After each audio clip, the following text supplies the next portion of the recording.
one of the things we had talked about just briefly and then wandered off into some other things was looking at yourself in the mirror. And it's until you do that, I mean, and this is so critical, to be absolutely downright raw and to the best of your ability to be as honest as possible with yourself. And I mean, that's not always an easy thing to do. When you had mentioned humility, and you talk about that means, less about yourself. That's really what it meant. It doesn't mean to weaken yourself in any way. And when I talk about the ego a lot, and we're saying the same thing. If you look up the word ego and some synonyms, those synonyms are literally self-indulgence, self-importance, self this, self that, right? So we're talking about the same things.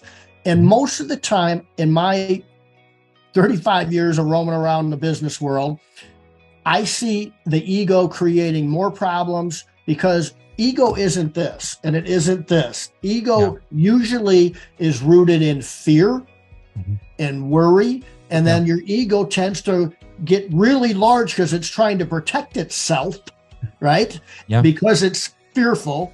And that's just basics. That's God 101. I mean, we have an ego so we don't think we can jump off a cliff and survive, right? And we don't jump in the middle of traffic. So we have to have the ego.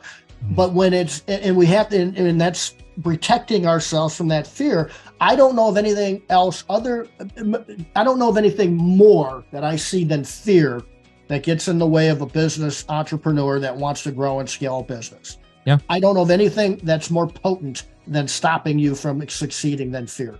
I agree 100%, man. Like I tell everyone, your biggest bottleneck is just limited by your own psychology as an owner. So it's like, do you think you can actually scale this or do you not? Do you want to do it? All these are like important questions to ask. And I think, man, with the ego, like I shared on my Facebook today, it's funny timing, but you go to a conference and people right away ask, what's your revenue? How many trucks? Maybe it's a male thing, man. I'm in Canada, so we tend to like sandbag our success a little bit, I think. But, it's not about revenue and trucks. It's about what lifestyle do you get? How much cash flow does this kick off? Are you happy? Like there's different questions I think that need to be asked than just the bravado.